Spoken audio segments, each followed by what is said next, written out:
जिला पंचायत अध्यक्ष संबल डॉक्टर अनामिका यादव जी,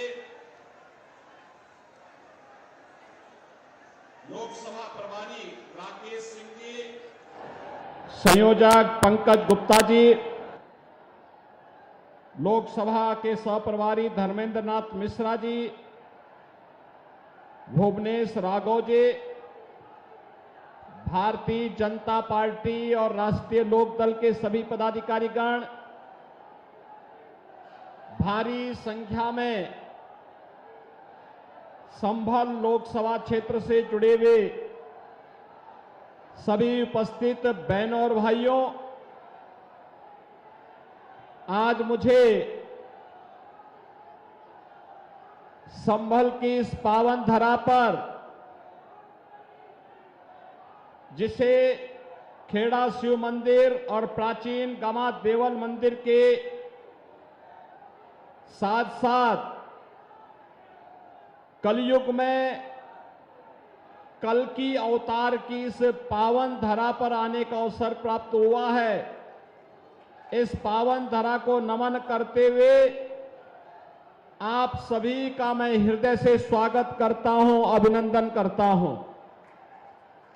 बहनों और भाइयों, इतनी भीषण तपती हुई गर्मी में भी लू और धूप की इन गंभीर चुनौती का सामना करते हुए आप इस चुनावी सभा में आए हैं। आपका यह उत्साह और आपका यह उमंग हम सबका संबल है, हमारी ताकत है, और इसी ताकत के बल पर तो असंभव होने वाले कार्यों को भी हम लोग संभव बनाने का कार्य कर रहे हैं। बहनों और भाइयों, लोकसभा चुनाव के पहले चरण 19 अप्रैल को संपन्न हो गए। आज 89 लोकसभा सीटों में, जिनमें 8 उत्तर प्रदेश की भी हैं, उनमें चुनाव चल रहा है। और मैं विश्वास के साथ कह सकता हूं, जनता जनार्दन का जो आशीर्वाद भारतीय जनता पार्टी के प्रत्याशियों को मिल रहा है, मोदी जी के नाम पर, उनके काम पर जो आशीर्वाद भारतीय जनता पार्टी के प्रत्याशियों को प्राप्त हो रहा है, वह अभिभूत करने वाला है। और मैं कह सकता हूं, जब 4 जून को ईवीएम खुलेंगे तो जो जनता की अभिलाषा है, उसके इंडोप फिर एक बार मोदी सरकार का सपना साकार हो जाएगा। बहनों और भाइयों, लोग पूछते हैं कि देश के अंदर आखिर ये नारा क्यों गूंज रहा है।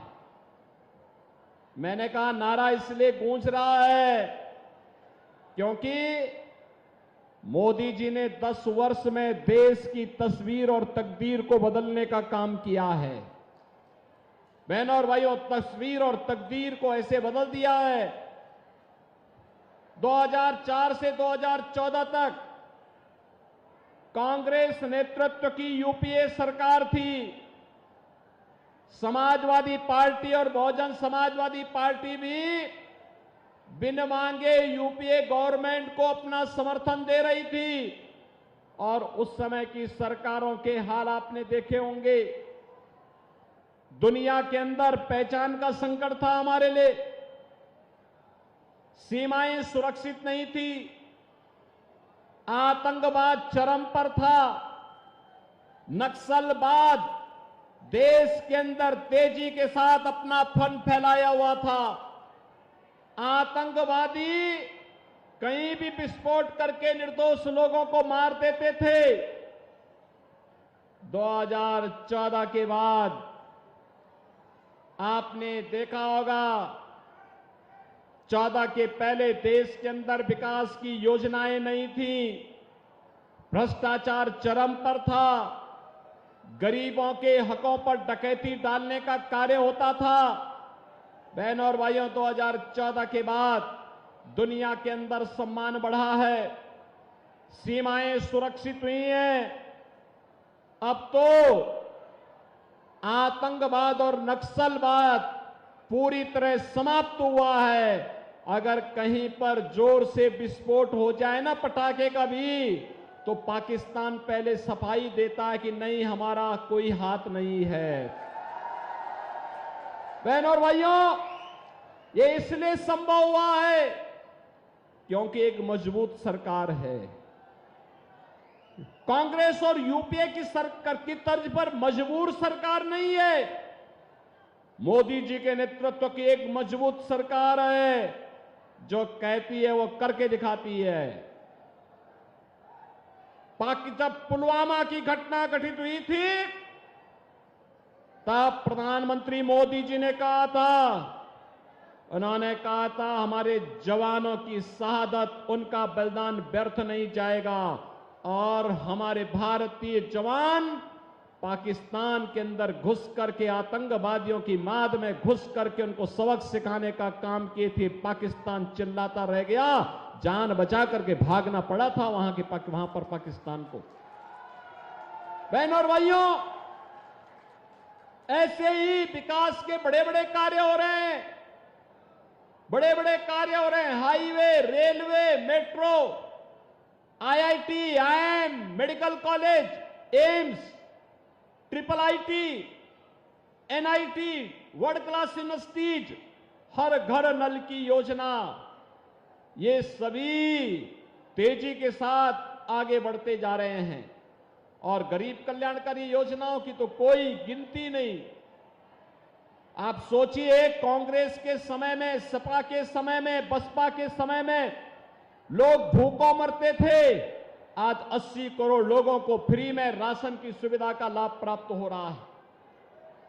उनके समय में भ्रष्टाचार था, गरीब के हक पे डकैती पड़ती थी। और आज आप देख रहे होंगे कि देश के अंदर 60 करोड़ लोगों को तो आयुष्मान भारत में 5 लाख रुपए की स्वास्थ्य बीमा का कवर मिल रहा है। और बहनों और भाइयों, उत्तर प्रदेश में अगर कोई गरीब बीमार हो जाता है, उसके पास आयुष्मान भारत का कार्ड नहीं है, हमारा विधायक या हमारा पदाधिकारी या कोई पीड़ित स्वयं मुझे पत्र लिख देता है, तो मोदी जी के द्वारा खोले गए जनधन अकाउंट में हम सीधे पैसा भेज देते हैं, उसके उपचार की व्यवस्था करवा देते हैं। क्योंकि हम चेहरा देख करके योजना का लाभ नहीं देते हैं। हमारा तो मंत्र है सबका साथ और सबका विकास का। बहनों और भाइयों, जाति, मत और मजहब के आधार पर नहीं, हमने तो जनता जनार्दन की सेवा को ही अपने जीवन का उद्देश्य माना है। लोग अपने परिवार के लिए कमाते होंगे और हमारे लिए तो 25 करोड़ की जनता और मोदी जी के लिए 140 करोड़ की जनता ही परिवार है। उसकी सुरक्षा, उसकी खुशहाली, यही हम लोगों का जीवन का ध्येय है और उसी के लिए कार्य करते हैं। इसी प्रकार से आपने देखा होगा 12 करोड़ किसानों को किसान सम्मान निधि का लाभ मिल रहा है। 12 करोड़ गरीब घरों में शौचालय बन गए हैं। 10 करोड़ गरीबों को आपने देखा होगा कि 10 करोड़ गरीबों के घर में रसोई गैस के सिलेंडर पहुंच गए हैं और 4 करोड़ गरीबों के मकान भी बन गए हैं। बहनों और भाइयों, ये काम कांग्रेस चाहती तो वो भी कर सकती थी। समाजवादी पार्टी और बहुजन समाजवादी पार्टी चाहती तो वो भी कर सकती थी, लेकिन इन्होंने अपने परिवार के लिए तो भरा, अपने परिवार वालों के लिए खूब कमाया, लेकिन गरीबों के लिए कुछ भी नहीं किया। गरीबों के लिए कुछ भी नहीं किया। और एक तरफ किया कुछ नहीं, वहीं आपने वर्तमान में कांग्रेस और सपा का जो गठबंधन है, इंडी गठबंधन, इनके घोषणा पत्र को देखा होगा। अपने घोषणा पत्र में क्या कहते हैं ये कहते हैं कि हम गरीबी हटाएंगे। कैसे हटाएंगे गरीबी? गरीबी हटाओ का नारा तो श्रीमती इंदिरा गांधी जी ने भी दिया था। श्रीमती इंदिरा गांधी ने कहा था 1970 में गरीबी हटाने का। बहनों और भाइयों, 54 वर्ष के बाद भी नाती भी वही तोता रटंत लगाए जा रहा, हम गरीबी हटाएंगे, एक झटके में हटाएंगे। जब उससे पूछा गया कि कैसे हटाएंगे, तो कहता है हम सभी लोगों की संपत्ति का सर्वे करवा देंगे, और सर्वे कराने के बाद अगर किसी के पास 4 कमरे का मकान है ना, तो 4 कमरे के मकान में अगर उनके परिवार में 4 लोग हैं तो कहेंगे कि तुम्हारे लिए 2 कमरे पर्याप्त हैं, 2 कमरे हम दूसरे लोगों को जबरदस्ती कब्जे में ले लेंगे, उस पर कांग्रेस का अधिकार हो जाएगा। वे कह रहे हैं हम सर्वे कराएंगे। देखो, कल सुप्रीम कोर्ट ने भी कहा है कि स्त्री धन पर केवल स्त्री महिला का अधिकार है, कोई दूसरा अधिकार नहीं कर सकता। लेकिन ये बेशरम लोगों को देखो ना, ये कहते हैं कि महिलाओं के जेवर को भी हम अपने कब्जे में ले लेंगे। क्या हिंदुस्तान इसको स्वीकार करेगा? क्या स्वीकार करेगा क्या? लेकिन इनकी हालत देखो। और किसको बांटेंगे? ये आपकी संपत्ति को बांटने का काम किसको करेंगे? बांग्लादेशी घुसपैठियों को, रोहिंग्या लोगों को, जो विदेशी आए हैं घुसपैठिए, उनको बांट देंगे ये लोग। क्या आप कोई हिंदुस्तान इसको स्वीकार कर पाएगा क्या? लेकिन ये कांग्रेस के लोग, इंडी गठबंधन के लोग कहते हैं कि हम ऐसा कर देंगे। बहनों और भाइयों, इन्होंने जब यूपीए की गवर्नमेंट थी 2004 से 14 के बीच में, इन्होंने ऐसे प्रयास किए थे अनुसूचित जाति, जनजाति और पिछड़ी जाति के लोगों को मिलने वाले आरक्षण के लिए, उस पर इन्होंने सेंध लगाने का काम किया था। जस्टिस रंगनाथ मिश्रा की कमेटी गठित की थी। जस्टिस रंगनाथ मिश्रा की कमेटी ने कहा था पिछड़ी जाति के लोगों को मिलने वाले आरक्षण में 6% मुसलमानों को देने की बात उसने कही थी। और ऐसे सच्चर कमेटी की रिपोर्ट में भी अनुसूचित जाति और जनजाति को मिलने वाले आरक्षण में भी इन्होंने सेंध लगा के जबरदस्ती मुसलमानों को घुसाने का प्रयास किया था। और बहनों और भाइयों, ये किसी से छुपा हुआ नहीं है, ये केवल इन्होंने रंगनाथ मिश्रा और सच्चर कमेटी के माध्यम से ही नहीं किया था। तत्कालीन प्रधानमंत्री डॉक्टर मनमोहन सिंह जी ने भी अपने एक भाषण में कहा था कि देश के संसाधनों पर पहला अधिकार मुसलमानों का है। कहा था ना, गरीब कहां जाएगा? अनुसूचित जाति, जनजाति और पिछड़ी जाति के लोग कहां जाएंगे? ये हिंदुस्तान के लोग कहां जाएंगे? लेकिन देश के विभाजन को फिर से आगे बढ़ाने के लिए कांग्रेस के द्वारा साजिश रची जा रही है, इंडी गठबंधन के द्वारा साजिश रची जा रही है। क्या यह देश इस साजिश को स्वीकार करेगा? हमें कतई स्वीकार नहीं करना है। बहनों और भाइयों, आज भारत दुनिया के अंदर एक ऐसा देश बना है जिसको पूरी दुनिया में जिसकी पहुंच है, दुनिया में जिसके बारे में अच्छी धारणा बनी है, लोग भारत को सम्मान दे रहे हैं। और इस सम्मान का कारण है मोदी जी जहां कहीं दुनिया के अंदर जाते हैं आज के दिन पर, पूरा देश उनके स्वागत के लिए उमड़ पड़ता है। स्वागत 140 करोड़ भारतीयों का स्वागत होता है। लेकिन बहनों और भाइयों, कुछ लोग ऐसे हैं जिनको ये नहीं लगता। कांग्रेस ने अपने घोषणा पत्र में 2 बातें और कही हैं। विरासत टैक्स के साथ साथ उन्होंने एक बात और कही है। उन्होंने कहा है अल्पसंख्यकों को उनकी पसंद की खाने की स्वतंत्रता देंगे, यानी वह गौकसी कराने का खुली छूट देंगे। क्या आप गौकसी को छूट देंगे क्या? अरे इन बेशरम लोगों को देखो ना, भारत की आस्था के साथ कैसे खिलवाड़ कर रहे हैं। कह रहे हैं उनको खुली छूट देंगे। अरे कैसे हो सकता है? जिस गाय को हम माता मानते हैं, जिसको हमारा शास्त्र कहता है कि गाओ विश्वस्य मातरम्, उस गौ माता को एक काटने के लिए देंगे कसाईयों को। क्या हिंदुस्तान इसको स्वीकार कर पाएगा क्या? और मैंने सुना है कि भाई और बहन दोनों अयोध्या दर्शन करने के लिए जाना चाहते हैं। जब इनकी सरकार थी तब कहते थे कि राम तो हुए ही नहीं। क्या कहते थे? राम हुए ही नहीं। और जब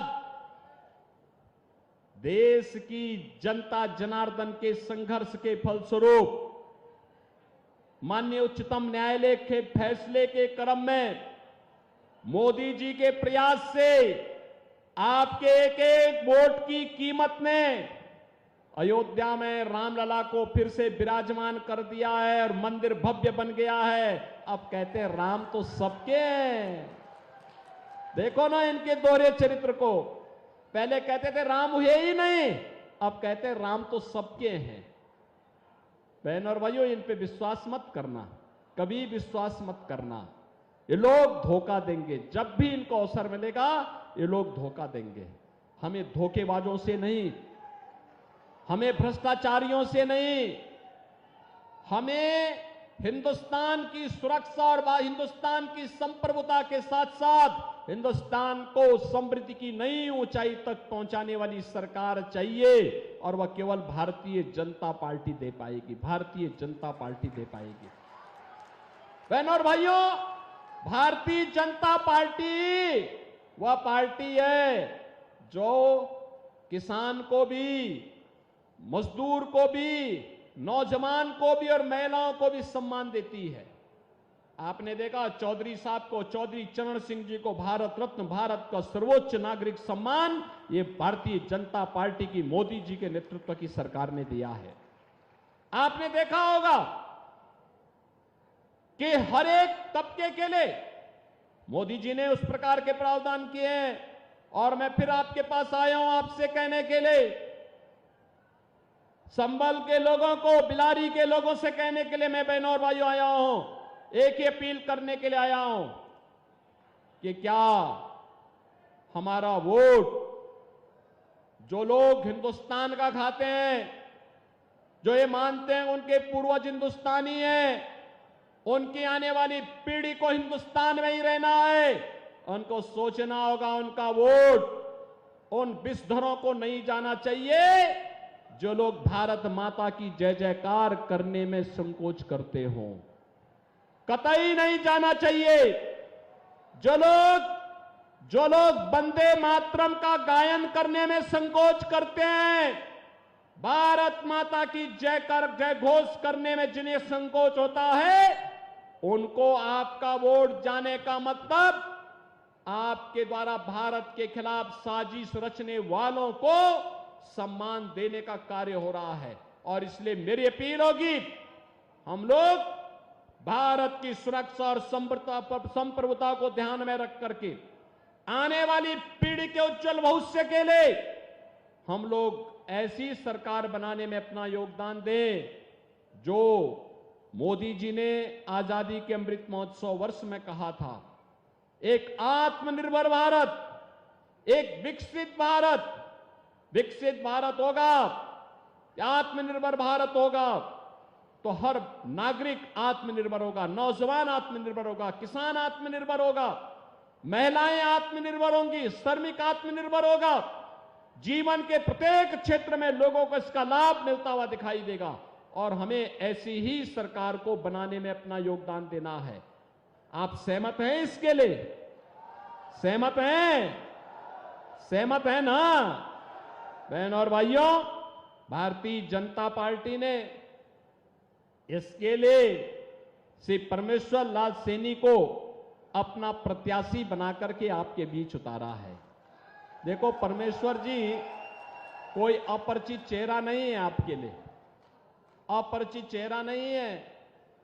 देखो, जनता जनार्दन ने आशीर्वाद जिस भी रूप में दिया होगा तब भी यहां जमे रहे, यहां काम करते रहे ना, लगातार काम करते रहे ना, कोई संकोच नहीं रहा और सम विषम परिस्थितियों में, विपरीत परिस्थितियों में भी कार्य करने का जज्बा उनके मन में है। और आज फिर भारतीय जनता पार्टी ने उन्हें प्रत्याशी बनाकर के उतारा है। उनकी प्रत्याशिता का मतलब इस क्षेत्र में सुरक्षा की गारंटी, और सुरक्षा की गारंटी तो वैसे भी जब से आपने प्रदेश में बीजेपी की सरकार बनाई है कोई दंगाई और किसी कर्फ्यू के समर्थक की हिम्मत है क्या कि वो कर्फ्यू लगवा दे या दंगा करवा दे? उसको मालूम है कि अगर दंगा करवाएगा तो राम नाम सत्य है की यात्रा भी उसकी निकल जाएगी। फिर बहन और भाइयों, मैं इसीलिए आपसे कहने के लिए आया हूं, परमेश्वर लाल सैनी जैसे कार्यकर्ताओं को आगे बढ़ाने के लिए आप सब अपना आशीर्वाद दीजिए। लेकिन इसके लिए आपको परमेश्वर लाल सैनी स्वयं बनना पड़ेगा। घर घर जाना होगा, एक एक वोट को कमल चुनाव चिन्ह पर लाना होगा। अगर आप इस कार्य को करने में सफल होते हैं तो बहनों और भाइयों, संभल में फिर से कमल खिलेगा। और संभल में कमल खिलने का मतलब कल की अवतार की भूमिका की तैयार हो जाएगी। यही तो मान्यता है हमारे धार्मिक शास्त्र इसी बात का उल्लेख करते हैं। कलयुग में कल की अवतार होगी संभल में। अधर्मी, अत्याचारी, अन्यायियों को सही जगह पहुंचाने का काम करेंगे कल की भगवान, और इसका आधार बनेगा कमल का निशान। कमल निशान के लिए आपका आह्वान करने के लिए मैं आया हूं, आपसे कहने के लिए। और बहनों और भाइयों, इसके लिए आपको करना होगा, एक एक घर जाना होगा, स्वयं परमेश्वर लाल सैनी बनना होगा। बन पाएंगे? बन पाएंगे? घर घर जाएंगे? बहनों और भाइयों, ये चुनाव महत्वपूर्ण है, देश का चुनाव है। और देश के अंदर जो आवाज है कि फिर एक बार, अब की बार 400 पार के लिए संभल भी उसमें एक होगा। ये संभव कर पाएंगे? संभल संभव करेगा। और इसके लिए आपको कुछ दिन का समय, खेती बाड़ी का काम लगभग पूरा हो चुका है, लगभग पूरा हो चुका है। और 5 साल में तो एक बार चुनाव आते हैं, 2 बार आए तो भी क्या दिक्कत आ रही? देश के लिए अगर समय देने की आवश्यकता पड़ेगी, हम 1 दिन नहीं 1 महीने का समय देश के लिए कुर्बान करेंगे। ये सहमत है ना? अरे हमारा देश है, जीवन हमारा, देश हमारा, तो हमारा जीवन है, हमारी सुरक्षा है, हमारा देश है, और वोट भी हमारा है। तो सरकार भी तो हमारी होनी चाहिए कि नहीं होनी चाहिए? और इसके लिए कमल चुनाव चिन्ह के लिए मैं आया हूं आपसे अपील करने के लिए कि परमेश्वर लाल सैनी को 7 मई को पड़ने वाले चुनाव में भारी बहुमत से विजयी बना के भेजना है। सहमत हैं? सभी लोग सहमत हैं? जिता करके भेजेंगे? तो मेरे साथ बोलेंगे, भारत माता की, भारत माता की, भारत माता की।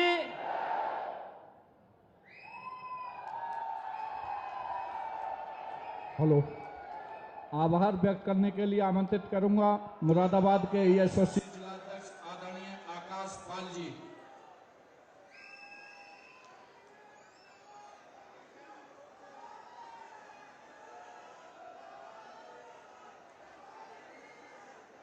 उत्तर प्रदेश के यशस्वी मुख्यमंत्री परमादरणीय योगी महाराज जी का मैं इस बिलारी की पावन धरा पर स्वागत करता हूं।